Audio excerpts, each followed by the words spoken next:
Hi Capricorn, welcome po sa ating channel. Ito ay inyong daily kabay tarot reading for January 1, 2025. Please be so January 2025. Happy New Year Capricorn.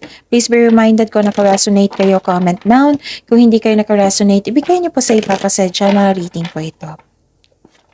This is for you Capricorn ngayon January 1, 2025.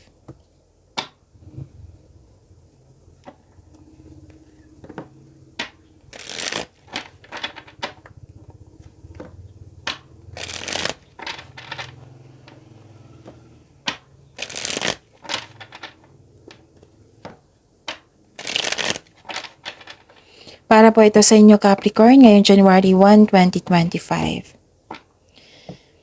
Okay. Maraming salamat po sa inyong patuloy na suporta at maraming salamat din po sa mga hindi nag-skip ng ads. Gamitin ang reading na ito bilang gabay lamang sa mga hindi pa nag-subscribe.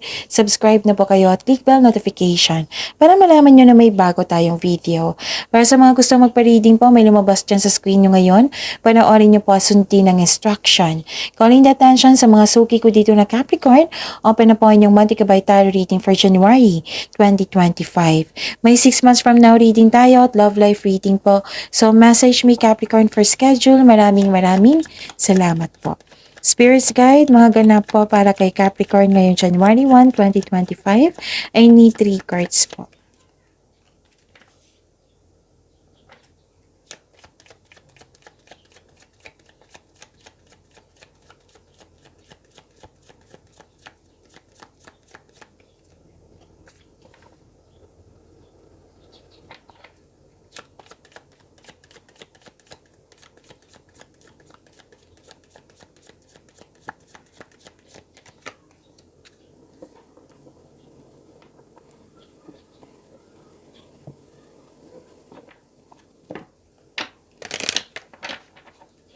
Spirits guys, angels, archangels, guardian angels, message nyo po para kay Capricorn ngayong January 1, 2025. I need 2 cards po.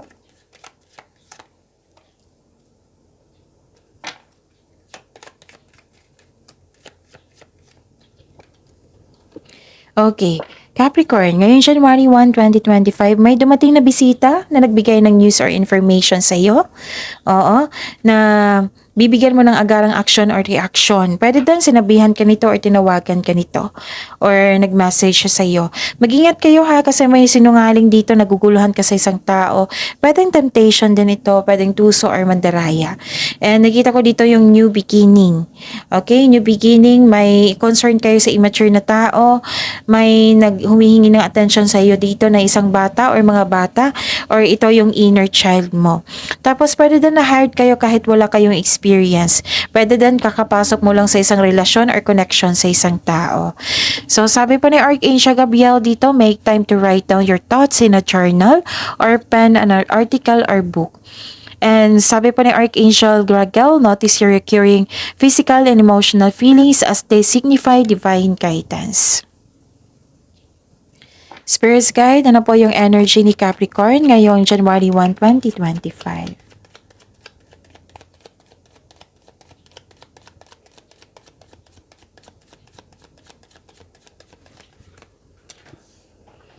And the clarification of this card po.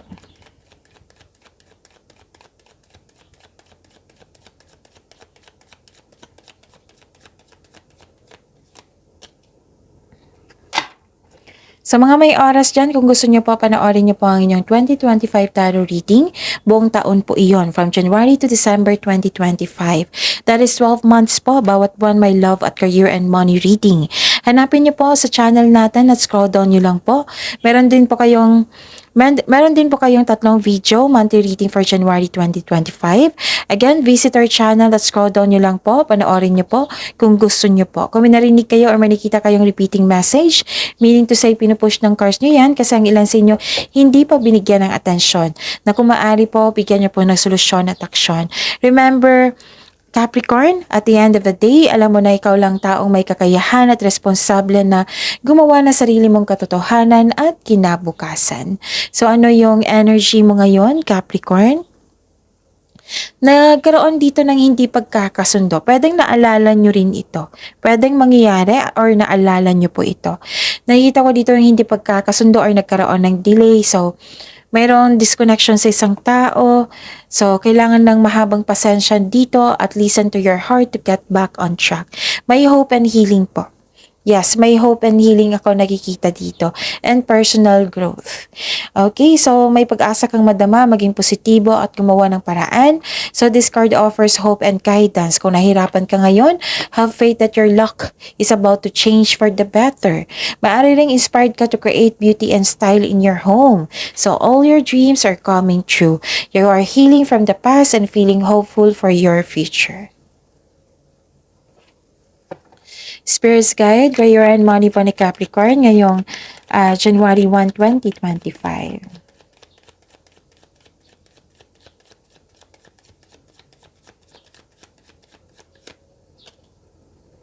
And the clarification of this card po. Okay, kukunin ko to ha. Okay, so be confident. Ma-overcome mo yung mga obstacles. Okay, maging matatag ka sa sandaling ito dahil ma-overcome mo yung struggles or challenges. So, feel your fears and take action. You don't know your own strength until it is tested. Kung ikaw ay malakas, okay, you have a confidence and persistence in your career. You are eager to achieve a successful outcome sa work or business mo. The advice is don't give up or don't doubt your strength. Okay? At nakita ko rin dito na nagkaroon po ng may concern kayo sa matigas ang ulo na mahirap kausap or sobrang obsessive. Pwede din nagkaroon ng delay, nagkaroon ng hesitation to take in action, or nagkaroon ng disconnection sa isang tao. Regarding to sa career and money nyo ha. Spirit's Guide, Love Life, Self-Love, Partnership, and Romance ni Capricorn ngayong January 1, 2025. And the clarification of this card po. Maraming salamat po sa patuloy na tiwala at suporta sa ating channel. At maraming salamat din po sa mga hindi nag-skip ng ads. Sa mga single dito, you've met someone exciting through friends or sa mga activities. Sa mga may relasyon sa buhay mag-asawa, this is a time na magkaroon kayo ng travel plans or meeting someone special while on vacation. Sa mga may relasyon sa buhay mag-asawa, magkaroon kayo ng gathering with friends or mag-participate kayo sa group activity. Okay? So, yun. And nagpahinga kayo dito. This is good kasi nagpahinga kayo, nagnilay-nilay. So, sa mga single dito, some of you, ayaw mo muna makipagrelasyon or ayaw mo magtanggap ng date. Gusto mo mapag-isa at mag-isip at mag-evaluate your priorities and focus on yourself bago ka pumasok sa mundo ng pag-ibig. Para sa mga may relasyon sa buhay mag-asawa, nagkaroon kayo ng pagod at stress, siguro nagkaroon ng hindi pagkakaunawaan, nag-decide kang mag-put ng space para makapag-isip ng mabuti. Okay, so pag-imanin niyo po yung blessings sa binigay sa inyo, Capricorn. See you tomorrow. Please like, subscribe, and click the button for notification para updated po kayo sa daily tarot reading natin. Maraming salamat po.